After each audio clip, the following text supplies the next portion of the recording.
Dalam catatan kitab Injil, saudara, kita sering menemukan cerita yang menarik, dialog antara orang-orang Farisi dan beberapa ahli Taurat.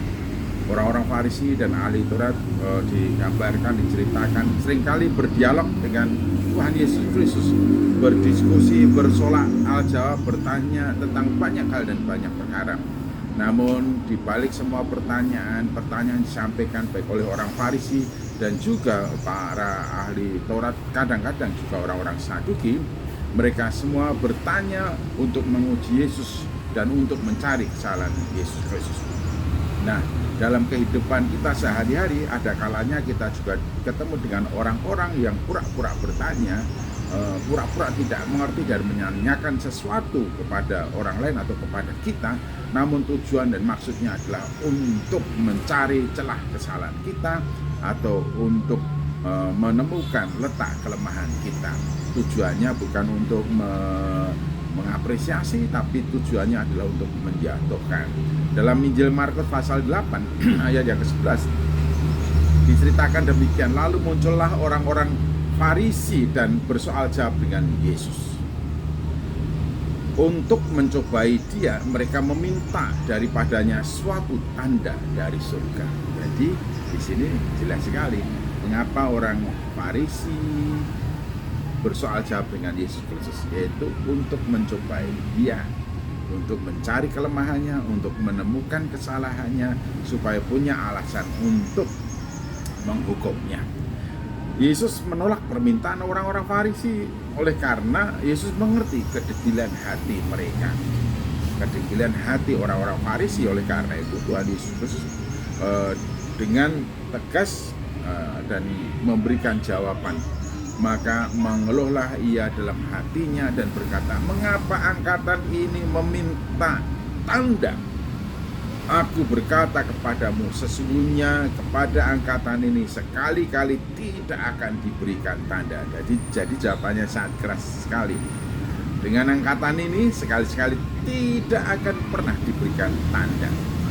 Ada ungkapan menarik, jangan kamu memberikan barang yang kudus kepada anjing, dan jangan kamu melemparkan mutiaramu kepada babi, supaya jangan diinjak-injaknya dengan kakinya, lalu dia berbalik mengoyak-ngoyak kamu.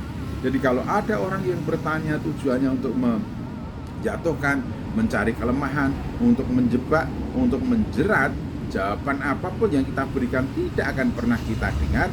Tetapi kalau kita tidak bisa menjawab, mereka akan menertawakan, akan mengolok-olok, dan akan mempermalukan. Jadi kalau ada orang datang bertanya dengan niatan seperti itu, lebih baik kita tidak usah memberikan jawaban. Karena jawaban sebaik apapun, sebenar apapun, setepat apapun, seakurasi apapun, sekuat apapun argumentasinya, tidak akan pernah masuk ke telinga, apalagi pikiran dan hati mereka.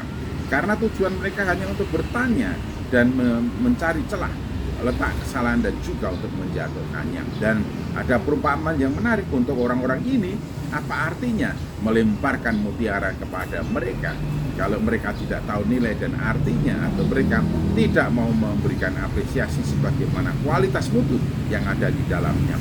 Maka sia-sialah melemparkan mutiara dan mutiara kepada anjing, atau hal-hal yang kudus kepada anjing atau kepada babi, karena kemudian babi atau anjing itu akan berbalik mengoyakkannya tanpa mengerti apa yang sudah kita lakukan, atau mengapresiasi untuk setiap apa yang kita lakukan. Tanpa mengabulkan permintaan dari orang-orang Farisi, Yesus meninggalkan mereka. Ia meninggalkan mereka, ia naik pula ke perahu dan bertolak ke seberang. Jadi Yesus tidak meladeni apa yang diminta oleh orang-orang Farisi, karena maksudnya hanya untuk menjatuhkannya, mencobainya, mencari celah untuk mencari kesalahannya.